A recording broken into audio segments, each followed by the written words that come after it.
Super prime time, मैं हूं दिनेश गौतम। रूस और अमेरिका में एक बार फिर से तनाव बढ़ गया है। जापान सागर में दोनों मुल्कों के बीच जोरदार टक्कर होते होते बची। महज 65 गज की दूरी पर दोनों मुल्कों के युद्धपोत खड़े थे। रूस ने दावा किया है कि उसने जापान सागर में अमेरिकी वॉरशिप को खदेड़ दिया है। बीच समंदर में 50 सेकंड तक यह तनाव उसी जगह बना रहा जहां से चंद किलोमीटर की दूरी पर चीन और रूस की नौसेना वॉर एक्सरसाइज कर रही है। समंदर में तनाव के बीच रूस के राष्ट्रपति व्लादिमीर पुतिन ने अमेरिका को चेतावनी दी है। पुतिन ने कहा कि रूस सिर्फ 20 मिनट में अमेरिकी शहरों को तबाह कर सकता है। रूसी राष्ट्रपति की इस धमकी के बाद अमेरिका ने भी आंखें तरेरी हैं।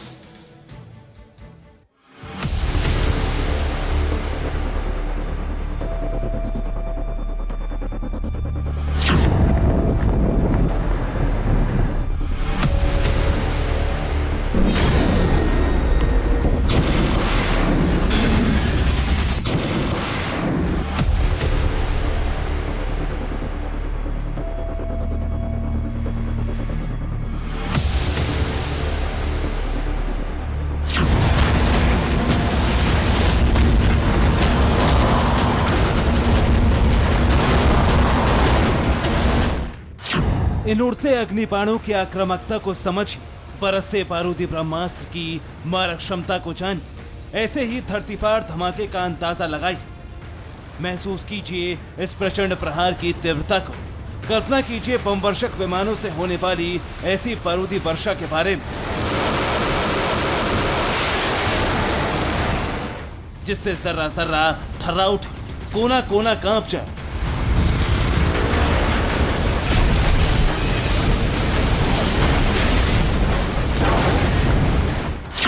कमोवेश ऐसे ही प्रचंड प्रहार और जोरदार पलटवार की विध्वंसक आशंका फिर आकार ले रही। दुनिया को बड़ी अनहोनी की आहट सुनाई पड़ रही। 76 बरस बाद एक बार फिर से सबसे विनाशक युद्ध की भविष्यवाणी की जा रही।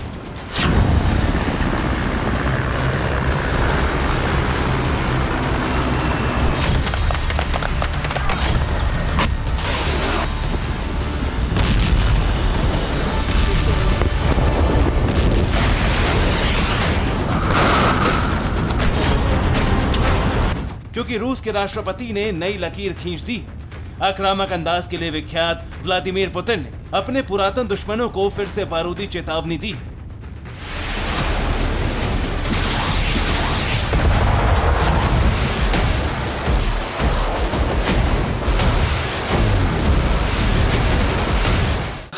Поэтому вы разработали гиперзвуковое оружие, которое является высокоточным и летит со скоростью 3 маха? Нет. 3 маха это в Штатах разрабатывают, но и то побольше. Наши системы летят со скоростью свыше 20 махов.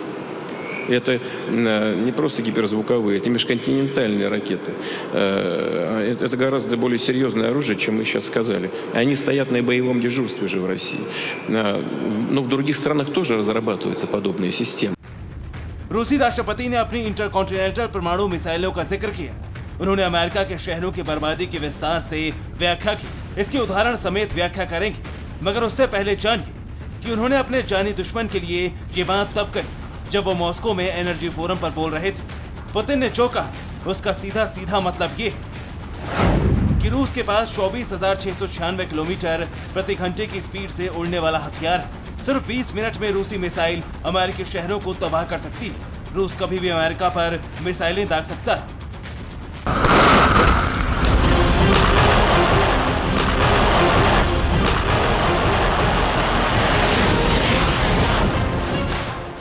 नाम लेकर अमेरिका को चेताने के बाद पुतिन ने यह भी कहा कि उनके विध्वंसक हथियार से इस वक्त किसी को खतरा नहीं है।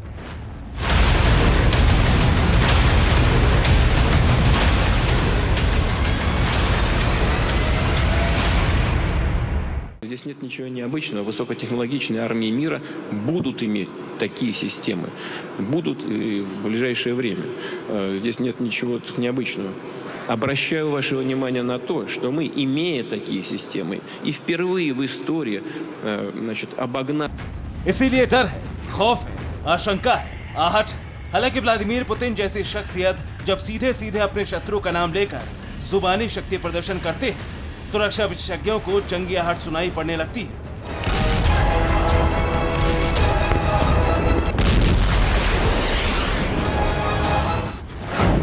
बड़ी बात यह है कि पिछले हफ्ते ही रूस ने कहा है कि उसने पहली बार जिरकान हाइपरसोनिक मिसाइल को पनडुब्बी से टेस्ट किया है। ये रॉकेट 6,670 मील प्रति घंटे की स्पीड से एक परमाणु पनडुब्बी सेवेरोडविंस्की से लॉन्च किया गया था। रूस के रक्षा मंत्रालय के मुताबिक मिसाइल को सफेद सागर की सतह से लॉन्च किया गया था और इसने सफलतापूर्वक बेरेंट सागर में टारगेट को भेदा था।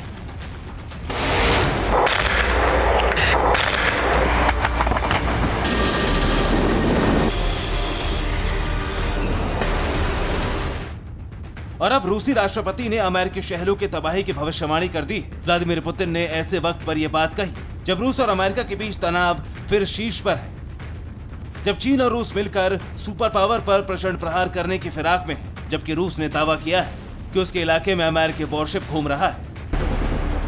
ये दृश्य जापान सागर का है। इसमें दिख रहा ये विनाशक युद्धपोत अमेरिका का है। इसी वॉरशिप को खदेड़ने का दावा किया है रूस ने।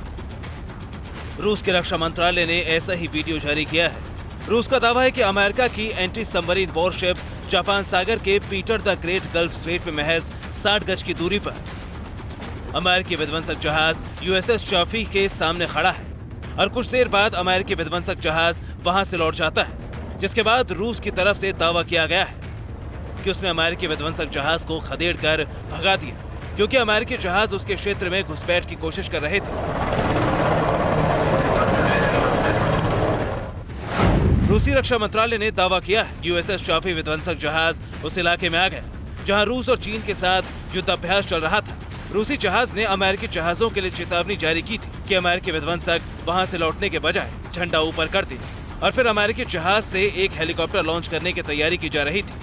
नेविगेशन के अंतर्राष्ट्रीय नियमों के ढांचे के भीतर काम करते हुए एडमिरल ट्रिब्यूट्स ने घुसपैठिए को रूसी क्षेत्रीय जल से बाहर खदेड़ दिया।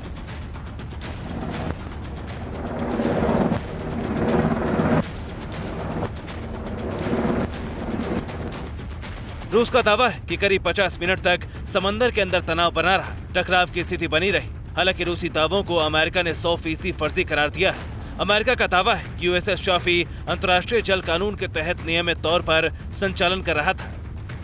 एक रूसी विध्वंसक जहाज अमेरिकी युद्धपोत के 65 गज के भीतर आ गया जब अमेरिकी एयरक्राफ्ट कैरियर से उड़ान भरने की तैयारी चल रही थी। 65 गज के इस तनाव के बीच में जो यूएसएस चाफी खड़ा था, उसके बारे में जरा जानिए। यूएसएस चाफी एक अर्ले बर्ग श्रेणी निर्देशित मिसाइल विध्वंसक है और 2003 में इसे सेना में शामिल किया गया था। यह विध्वंसक जहाज एक साथ 90 से ज्यादा मिसाइलों को ले जाने में सक्षम है और विध्वंसक की पिछली पीढ़ियों की तुलना में अधिक भारी हथियारों से लैस जहाज है।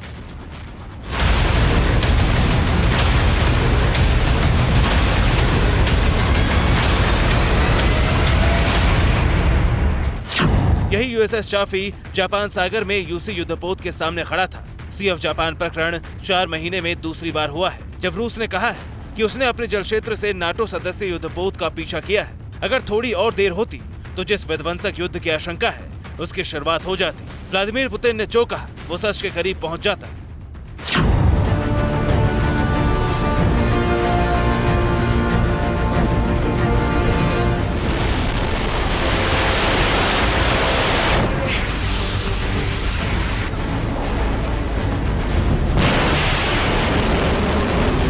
हालांकि रूस ने अगर प्रहार किया तो अमेरिका भी प्रचंड पलटवार करने से पीछे नहीं हटेगा। अमेरिका भी उसी के अंदाज में विध्वंसक जवाब देगा। समंदर से लेकर अंबर तक हर तरफ हाहाकार मचेगा, क्योंकि भले ही व्लादिमीर पुतिन खुद को 20 कह रहे हैं, लेकिन अमेरिका भी रूस से पीछे नहीं है, बल्कि अमेरिका रूस से हर चीज में कहीं आगे। अब जरा दोनों की ताकत को आंकड़ों में देखिए।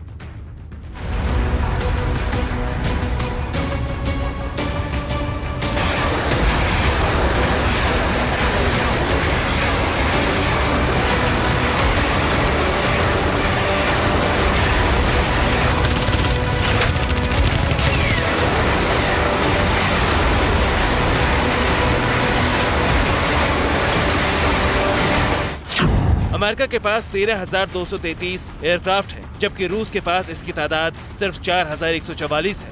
अमेरिका के पास 1,956 फाइटर एयरक्राफ्ट है, बल्कि रूस के पास 789। अमेरिका के पास 6100 टैंक है, जबकि रूस के पास इसकी संख्या 13,000 है। अमेरिका के पास 11 युद्धपोत है, जबकि रूस के पास सिर्फ 1 है। अमेरिका के पास 68 सबमरीन है, जबकि रूस के पास 64 है। अमेरिका के पास 1800 एक्टिव परमाणु हथियार है, जबकि रूस के पास एक्टिव परमाणु हथियारों की संख्या 1600 है।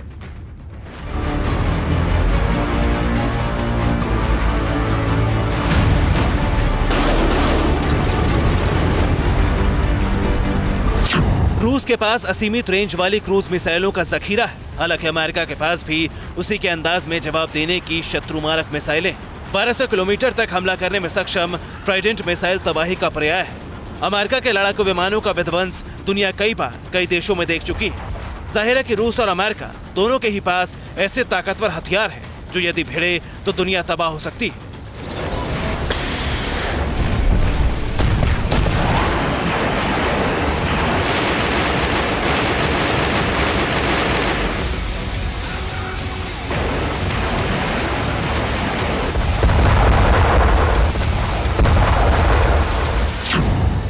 हालांकि व्लादिमीर पुतिन को भी अमेरिका की ताकत का अंदाजा है, लेकिन बारूदी बिसात पर वैश्विक विधाता बनने की चाहत में दुश्मन का दुश्मन दोस्त बन चुका है। जिस एनर्जी फोरम में पुतिन अमेरिका को धमका रहे थे, उसी फोरम में चीन का गुणगान कर रहे थे। चीन और रूस की दोस्ती को प्रमाणित ये तस्वीर कर रही है जो समंदर के अंदर से आई है। चीन और रूस की नौसेना रूस के ग्रेट गल्फ में संयुक्त युद्ध अभ्यास कर रही है। 17 अक्टूबर तक चलने वाले इस युद्ध अभ्यास में रूस के सुदूर पूर्व में 14 अक्टूबर को शुरू हुआ था। संयुक्त समुद्र 2021 नाम से युद्ध अभ्यास पीटर महान की खाड़ी में जारी है। चीन की सरकारी मीडिया की माने तो युद्ध अभ्यास के दौरान संचार, बारूदी सुरंग रोधी, हवाई खतरों और पनडुब्बी रोधी कार्रवाई का अभ्यास किया जा रहा है। जाहिर है कि अमेरिका के विरुद्ध उसके दो दुश्मनों का नया गठबंधन है।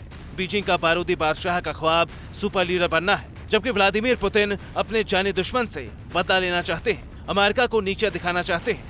चीन और रूस के इस गठबंधन के बीच जब व्लादिमीर पुतिन नाम लेकर सरेआम अमेरिका को धमका रहे हैं, तो विध्वंसक युद्ध का डर पसर रहा है। अग्निबाणों की बारिश की आशंका पड़ी हुई है।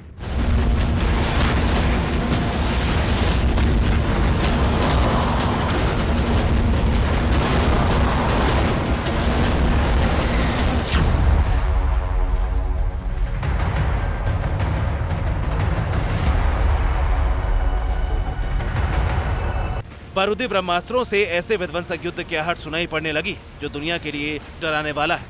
Bureau report, TVN Bharatvarsh. परवाह देश की, सोमवार से शुक्रवार रात 10 बजे TV9 भारतवर्ष पर।